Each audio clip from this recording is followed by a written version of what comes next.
Grow up, loser.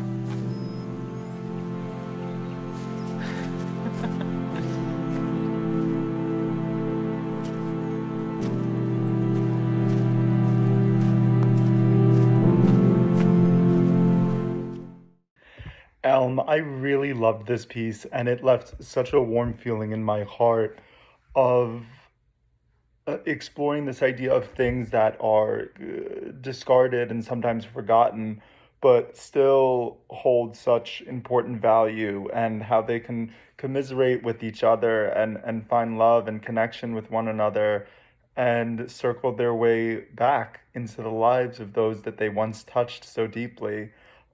It's just really profound and lovely and surrealist and just so gorgeously shot. The lighting here is as bright and hopeful as the feeling you want to have taking away from it.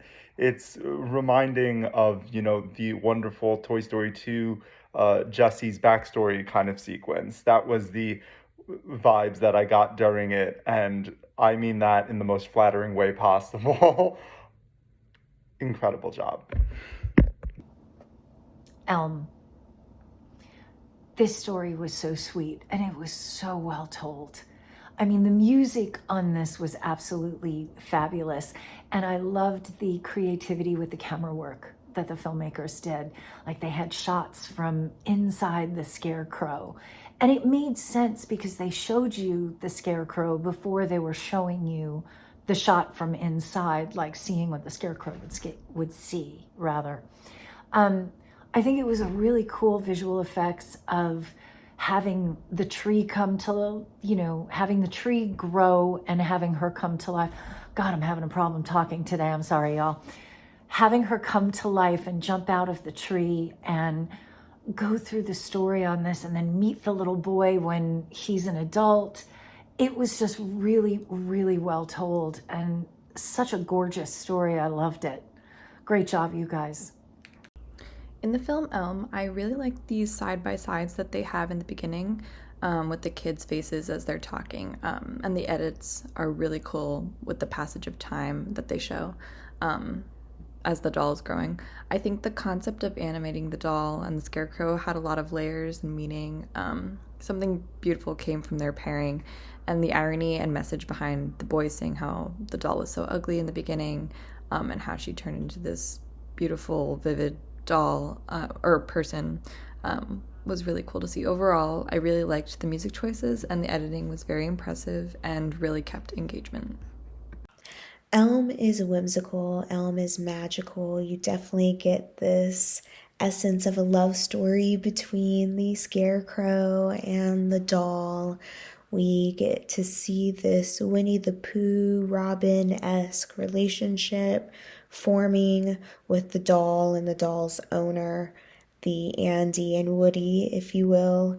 We get to see this young kid get bullied and reject this doll, and through a series of events, the doll comes to life, and the scarecrow is at his post.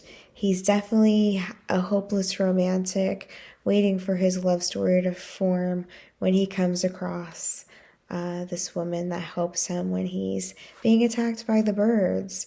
And she cares for him when he is wrecked into pieces. She is devastated and trying to find a new shirt to put him in and get him back to be his full form.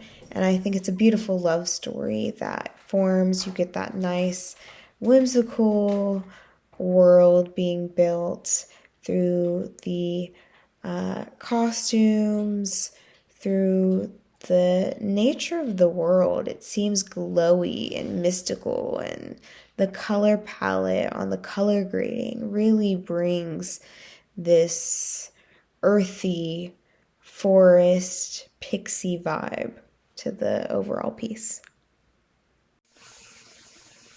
I love the soundtrack and visuals of Elm. The editing and music and attention to detail in the costumes and really bringing these characters from the imagination to life was really creative, and I feel it added to the experience of the story for me as an audience member. And I loved the layers of texture in terms of what was happening for the characters. And even though we don't really see it with the main human character, but there are those moments of character growth in a really simple, low dialogue way, which I thought was really beautifully portrayed.